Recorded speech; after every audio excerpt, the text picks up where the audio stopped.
Hey guys, welcome to PM Pathshala. Guys, आज हम लेकर आए हैं विजन आईएएस की monthly current affair magazine March 2025, जिसमें आज हम करेंगे अपने एनवायरनमेंट के बाकी के सेक्शंस। प्लस आज एमसीक्यूज की भी वीडियोस आपको दिखाई जाएगी। तो जो भी चैनल पे जुड़े हुए हैं, ध्यान से वीडियो को सुनिएगा, क्योंकि जो टॉपिक्स हम पढ़ रहे हैं वही एमसीक्यूज आपको दिखाए जा रहे हैं, वही आपको दिए जा रहे हैं। आप चेक करिए कि आप कितने ध्यान से टॉपिक को सुन रहे हैं।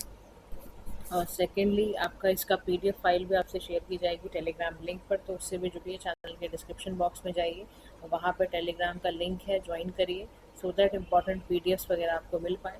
आज का टॉपिक है रिवर डॉल्फिन्स के ऊपर। समझते हैं क्या है ये टॉपिक, न्यूज़ में क्यों रहा। न्यूज़ में गाइज इसलिए रहा क्योंकि पहला कॉम्प्रिहेंसिव सर्वे होने जा रहा है, बड़ा ही डिटेल्ड सर्वे होने जा रहा है रिवर डॉल्फिन पे। और पता चला है कि जो इनकी पॉपुलेशन है वो है 6327 डॉल्फिन्स। कहाँ कहाँ पर है ये? गंगा, ब्रह्मपुत्र और इंडस रिवर बेसिन में आपको देखने को मिलेंगे। अच्छा, ये सर्वे जो कंडक्ट किया गया है, ये कंडक्ट किया गया है wild life institute of India, और इस पूरे प्रोजेक्ट का नाम है प्रोजेक्ट डॉल्फिन 2020। ठीक है, इसकी सर्वे की जो फाइंडिंग्स हैं वो पब्लिश की गई हैं, और इसका टाइटल है population status of river dolphin in India 2024। अब ध्यान से समझना, wild life institute of India, जिसका हेडक्वार्टर्स देहरादून में है, 1982 में आया था और 1986 में इसको अकॉर्ड किया गया था। मिनिस्ट्री ऑफ एनवायरनमेंट फॉरेस्ट का ये पार्ट है, और इसका मिशन है to nurture the development of wild life science and promoted application. अब हम समझते हैं इस रिपोर्ट की फाइंडिंग्स क्या हैं। तो वो क्या है? Population status of river dolphin in India. इसकी रिपोर्ट को हम पढ़ने जा रहे हैं। इसमें की फाइंडिंग्स ये है कि 2024 की जो ये रिपोर्ट है उसमें पाया गया है कि डिक्लाइन ओवर टाइम हो रही है। जो गंगा रिवर की जो डॉल्फिन्स है ना, वो 4000 से 5000 थी 20th सेंचुरी में, जो कि अब सिर्फ 1800 रह रही है। तो ये बड़ा चिंता का विषय है कि इनकी पॉपुलेशन धीरे धीरे गिर रही है, इनकी रिवर डॉल्फिन्स की पॉपुलेशन की। इनकी माने तो ओवरऑल जो रिवर डॉल्फिन है इंडिया में वो है 6327 है। ठीक है, इंक्लूडिंग आपका गैंगटिक रिवर डॉल्फिन या इंडस में आपके रिवर डॉल्फिन 3 है खाली। गैंगटिक रिवर डॉल्फिन जो है आपको वो मिलेगी 6324, इंडस में आपको 3 मिलेगी। अच्छा, ऐसा अगर पूछ ले कि ऐसा कौन सा स्टेट है जहाँ पर सबसे ज़्यादा हाईएस्ट डॉल्फिन मिलती है पॉपुलेशन वाइज, तो वो है उत्तर प्रदेश। ध्यान रखना इस बात को। उत्तर प्रदेश के बाद फिर बिहार, वेस्ट बंगाल, असम, झारखंड, मध्य प्रदेश में भी आपको देखने को मिलेगा डॉल्फिन की पॉपुलेशन। पंजाब के अंदर ध्यान रखना, सिर्फ बहुत सबसे कम डॉल्फिन है, वो है 3। तो अगर क्वेश्चन आ जाए कि कौन से स्टेट में सबसे कम डॉल्फिन है, तो वो कौन सा है? पंजाब है। इंडस रिवर डॉल्फिन की बात करें तो ये भारत में है, करेंटली यहाँ पर ब्यास रिवर में ऑब्जर्व हुई है। ठीक है ना, और बहुत ही इनका लो नंबर है, अर्जेंट कंजर्वेशन अटेंशन की भी ज़रूरत है। अम्ब्रेला स्पीशी की बात करें यहाँ पर, तो रिपोर्ट ने ये भी बताया है कि डॉल्फिन एक अम्ब्रेला स्पीशी की तरह एक्ट कर रही है, और जो कंजर्वेशन पे इसका डायरेक्ट इम्पैक्ट पड़ता है इनके हैबिटेट एंड बायोडाइवर्सिटी पर। ठीक है, अब अम्ब्रेला स्पीशी होता क्या है? अम्ब्रेला स्पीशी का मतलब है जो एज अ होल कंजर्वेशन जो एक्सपेक्ट किया जा रहा है स्पीशीज से, उसको दिखाए।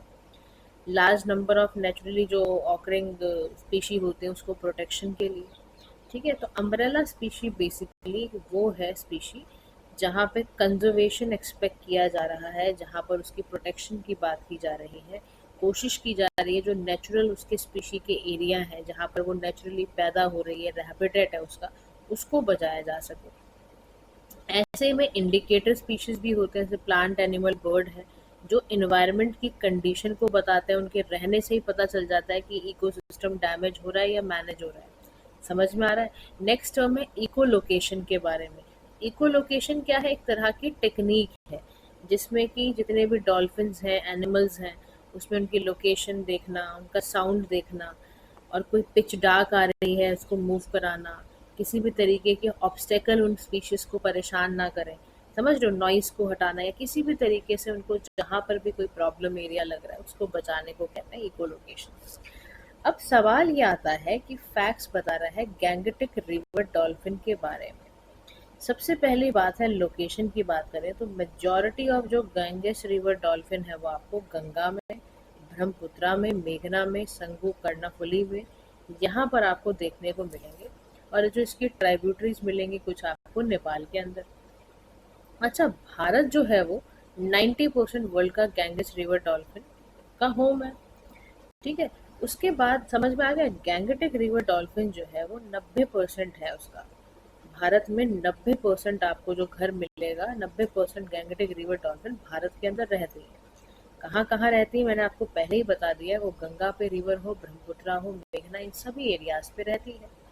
अच्छा, national aquatic animal of India की बात करें तो they have been designated as national aquatic animal of India. हमने इसलिए बनाया भी क्योंकि हमारे पास 90% पॉपुलेशन है। याद रखना, गैंगेटिक रिवर डॉल्फिन का जो लोकल नेम है वो है सू सू, क्योंकि जब ये नॉइस करती है ना, सांस ले रही होती है, तो इनकी सांस में ऐसी आवाज आ रही होती है, सू सू करके ऐसे आवाज आ रही होती है, इसीलिए इनका नाम, लोकल नाम सू सू करके है।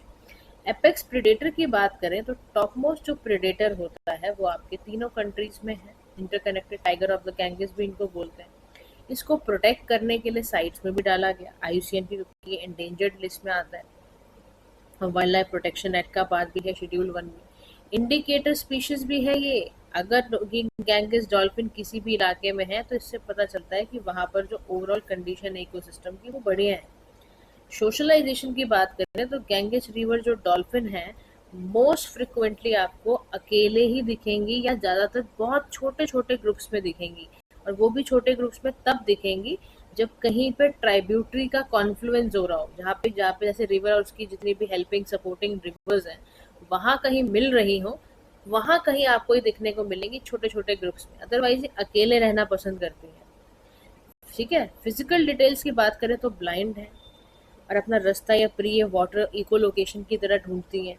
जो इको लोकेशन हुआ ना, लोकेशन ऑब्जेक्ट को डिटरमिन करना, साउंड से पता लगाना, कोई पिच डार्क से पता लगाना, इस तरह से नेविगेट करती हैं क्योंकि ये ब्लाइंड होती हैं। कलर की बात करें तो ज्यादातर आपको गैंगेस रिवर डॉल्फिन या तो ग्रे कलर की या लाइट ब्राउन कलर की मिलेगी। बहुत कम चांसेस होता है उनकी जो बैली होता है ना वो पिंक स्टोन में होती है। और ध्यान रखना, आईयूसीएन एंडेंजर्ड लिस्ट में आता है, इंडस रिवर डॉल्फिन को बोला गया है स्टेट का एक्वेटिक एनिमल है ये, याद रखो।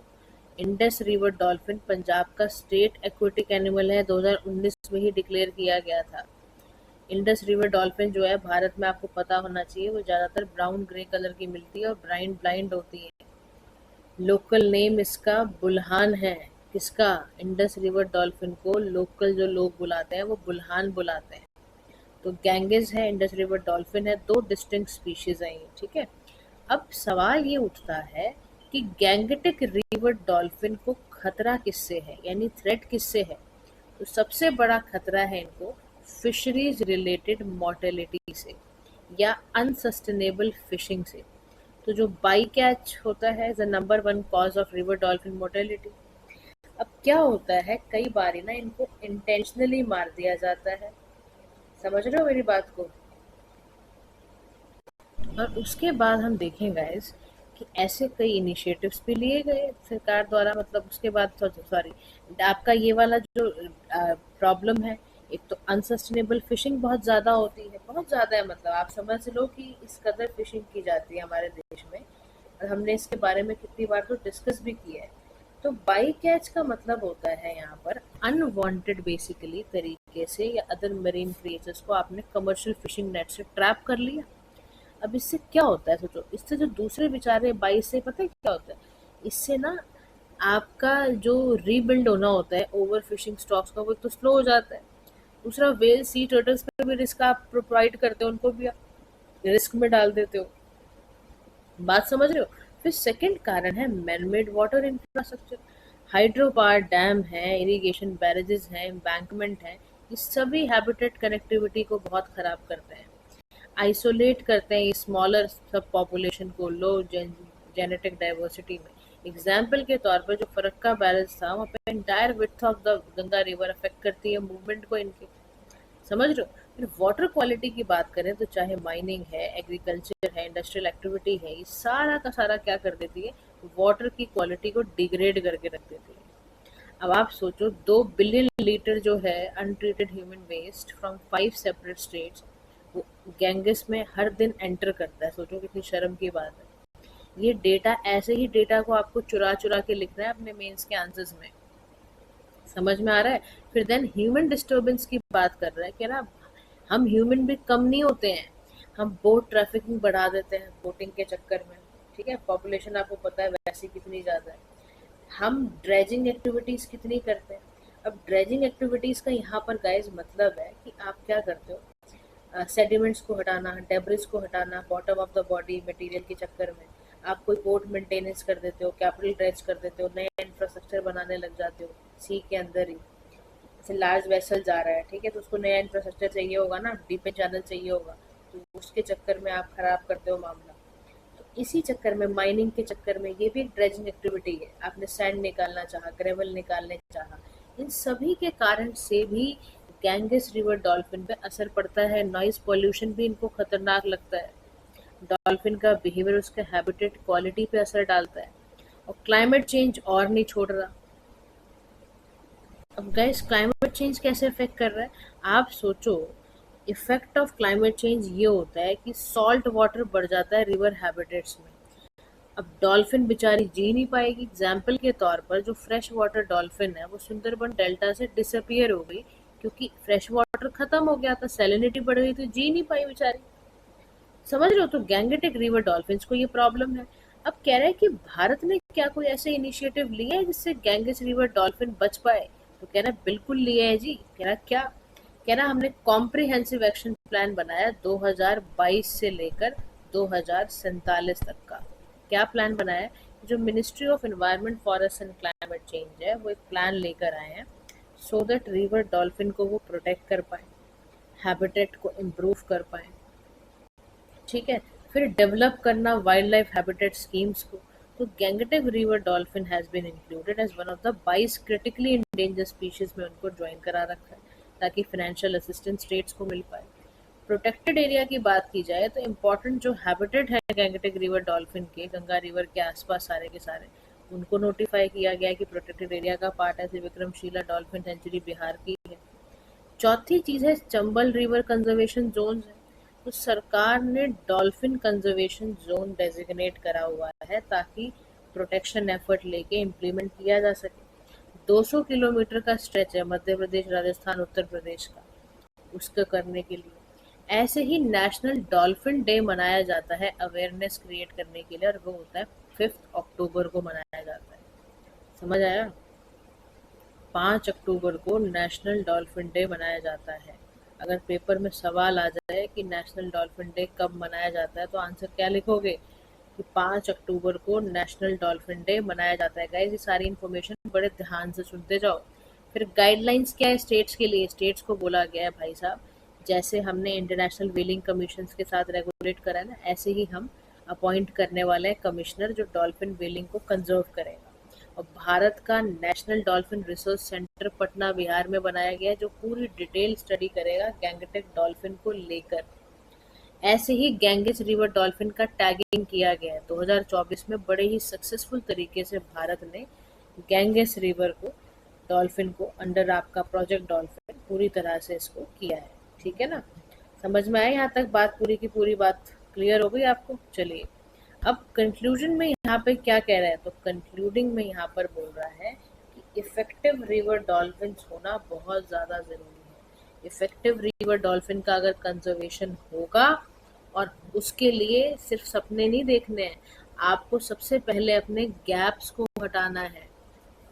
जो भी इंफॉर्मेशन गैप आता है लास्ट के सैटेलाइट टैगिंग को लेके, कम्युनिटीज़ के एंगेजमेंट को लेके, डॉल्फिन रेस्क्यू वॉलंटियर्स बनाने के लिए सर ने करने की क्या ज़रूरत है कि हम सबसे पहले जो दिक्कत कर रहा है, सस्टेनेबल फिशिंग करना सीखें। हम कैसे करेंगे, इलेक्ट्रॉनिक पिंजर से करें, इंटरनेशनल पार्टनरशिप नेपाल बांग्लादेश से कर दें, क्योंकि यहाँ पर भी आपके रिवर डॉल्फिन मौजूद है। और global declaration bye for river dolphin करना, ऐसा इनिशिएटिव लेना भी बहुत ज़्यादा ज़रूरी है। तभी आप इस सारी प्रॉब्लम को ख़त्म कर पाओगे। Now move to the next topic, जिसका नाम है जंपिंग स्पाइडर्स के बारे में हम बात करने जा रहे हैं। क्या है जंपिंग स्पाइडर्स, समझते हैं। न्यूज़ में इसलिए रहा कि कोलैबोरेटिव रिसर्च हुई। ठीक है, 2 नए स्पीशीज निकल कर आए जंपिंग स्पाइडर्स। एक आपका शेनदुर्ने वाइल्ड लाइफ सेंचुरी केरला से, वेस्टर्न घाट से निकल कर आए यहाँ पर 2 नए।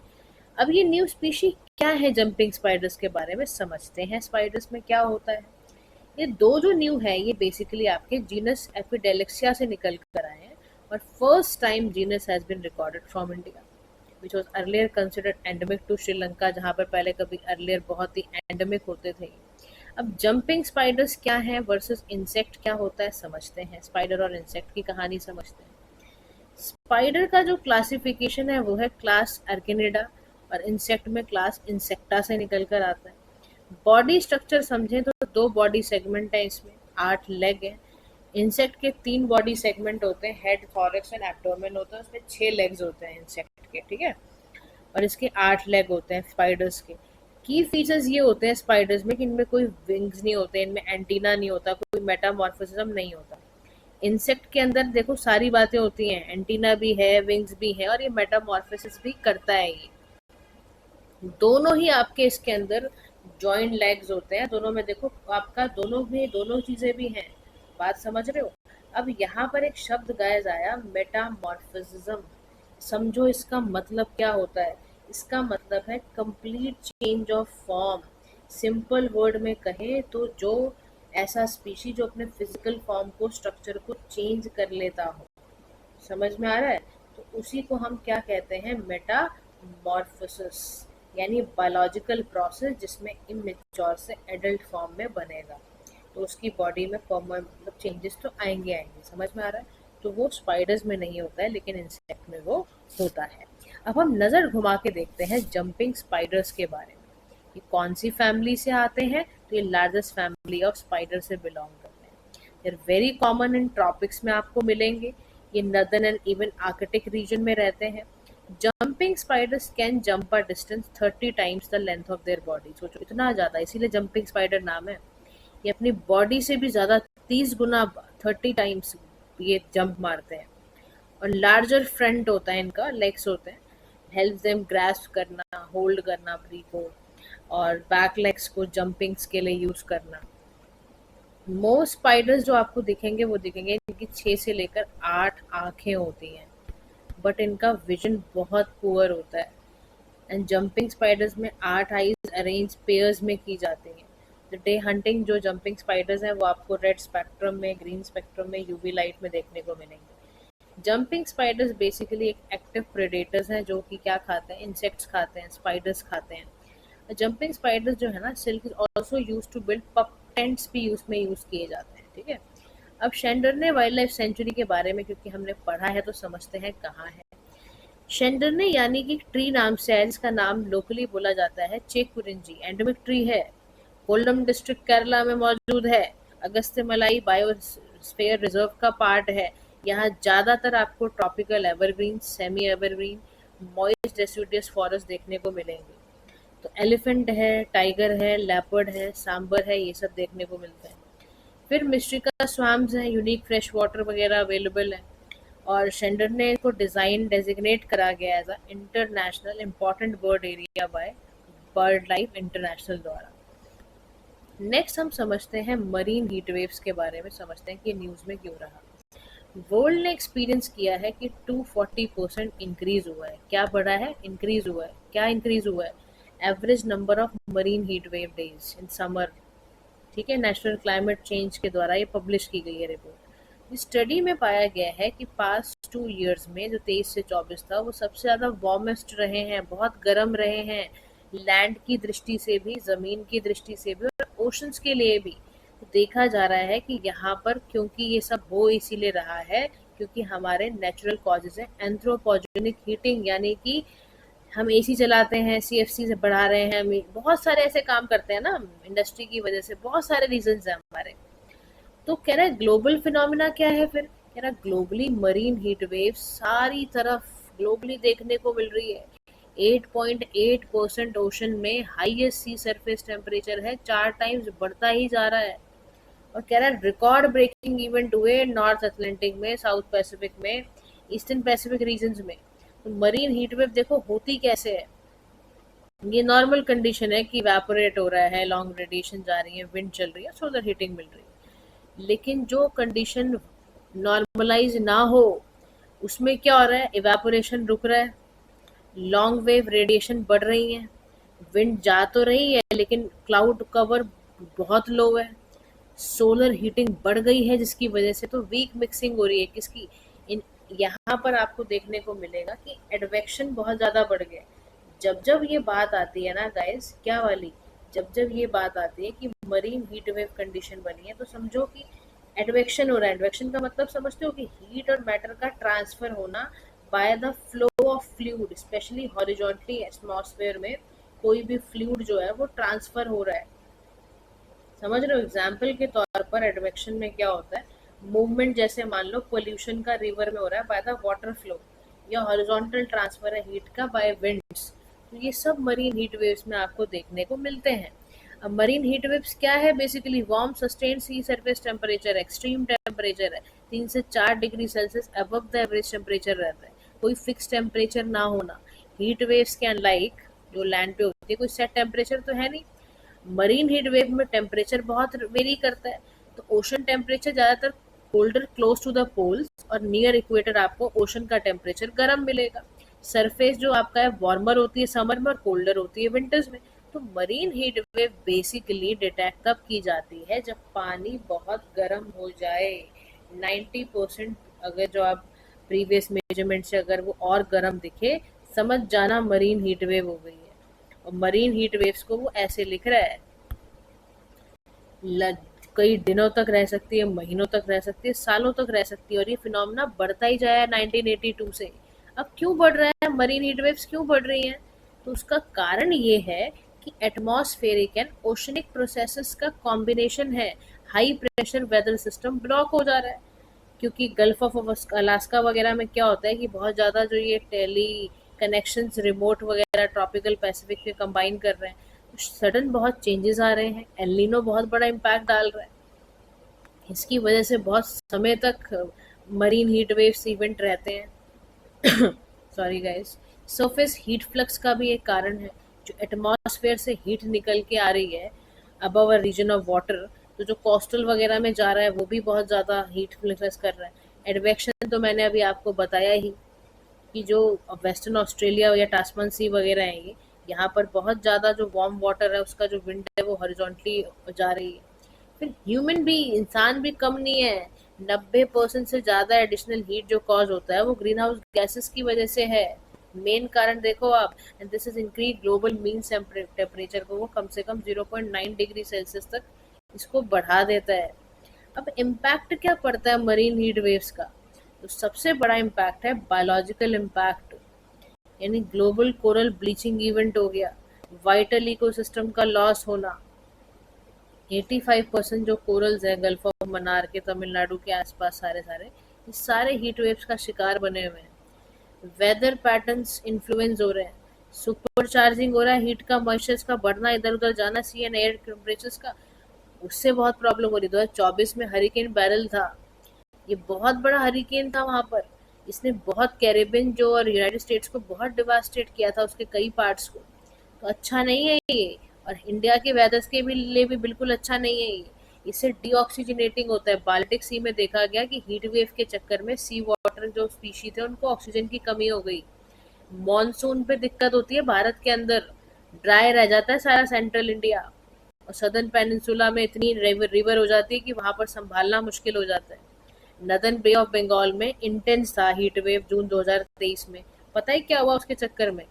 जितना भी एरिड नॉर्थ वेस्ट था ना, वहां पे एक्सट्रीम बारिश हो गई। सोचो आप, बात समझ रहे हो कितना खतरनाक है? फिर एसिडिफिकेशन होता है, हाई टेम्परेचर से आपके हाइड्रोजन आयन का कॉन्सेंट्रेशन बढ़ जाएगा, पीएच जैसे ही लो हुआ एसिडिटी बढ़ जाएगी। फिर लॉस ऑफ लाइवलीहुड नहीं होगा, एक्वाकल्चर खत्म हो गया।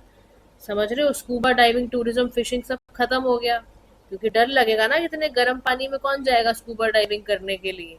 फिर उसके बाद सैलोमन जो फार्म्ड चिली वगैरह में हार्मफुल एल्गल ब्लूम हो गया था। एक्सपर्ट्स ने बताया कि एल्गी इतने सारे मर गए। सी लेवल राइज होना कितना बड़ा खतरा है हमारे लिए भी। इंडियन ओशन में तो हम डरे ही रहते हैं। आइस मेल्टिंग होगी, कितने सारे तो हमारे आइलैंड नेशंस की एक तरह से वो गिर जाएंगे, खत्म हो जाएंगे। तो स्ट्रैटेजीज क्या अपनाई जाए? तो कह रहा है कि देखो जी, मरीन हीट वेव्स को रोकने के लिए सबसे पहला काम करो, प्रोएक्टिव इंटरवेंशन लो, ताकि इसका इम्पैक्ट रिड्यूस हो। यानी कि आप कोरल्स को जब मूव कराओगे टू डीपर या कूलर वाटर में, तो उसकी ब्लीचिंग खत्म हो, जैसे आपने फ्लोरिडा में देखा होगा। फिर रिएक्टिव इंटरवेंशन करने की ज़रूरत है, यानी कि फिशरीज जो है वो क्लोजर है या शिफ्टिंग करना फिशिंग प्रैक्टिसेस को, उस पर ध्यान लगाना है। एक सेतु कंजर्वेशन मेथड पे ध्यान लगाना है। जियो इंजीनियरिंग इंटरवेंशन की बहुत ज़्यादा ज़रूरत है। माराइन जो क्लाउड ब्राइटनिंग है, ये सब जो हो रहा है उसको रिड्यूस करने की ज़रूरत है। फिर इम्प्लीमेंट करना है क्लाइमेट चेंज इनिशिएटिव को बहुत अच्छे से, पेरिस एग्रीमेंट जो ये सब हुए। फिर प्रिपरेशन भी करनी है, MHW फॉरकास्ट करना है, यानी इफेक्टिव प्रिपरेशन करो, प्रिपेयर्डनेस के उसमें भी रहो। जैसे एग्जाम्पल के तौर पर ऑस्ट्रेलिया में कई सारे स्पेसिफिक नेशनल ब्रीफिंग्स वगैरह की गई हैं और डिसीजंस भी लिए गए हैं कि कैसे इसको रोका जा सकता है। तो वो सब भी करना है, तब जाके आप इस प्रॉब्लम से बच पाओगे। And the last topic of the day is geological survey of India.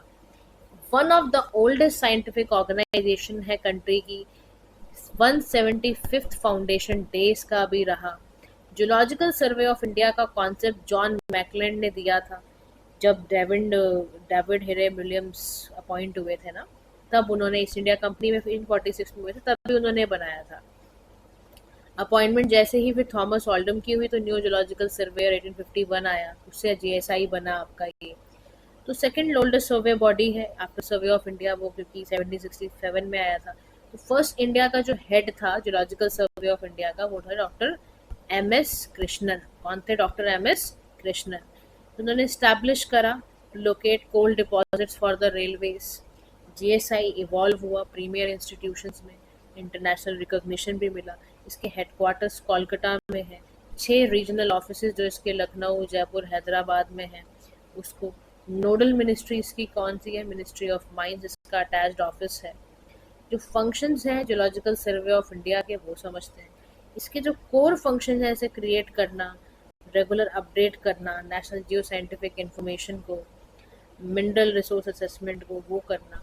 और पांचों ये काम कैसे करते हैं? 5 मिशंस। मिशन 1 है ग्राउंड एरियल मरीन सर्वे करने का, इसमें नेचुरल रिसोर्स असेसमेंट करना, थर्ड में इंफॉर्मेशन डिसमिनेशन करना, फंडामेंटल मल्टी डिसिप्लिनरी पे काम करना, ट्रेनिंग एंड कैपेसिटी बिल्डिंग पे काम करना। तो ये सारे जियोलॉजिकल सर्वे ऑफ इंडिया के फंक्शंस हैं।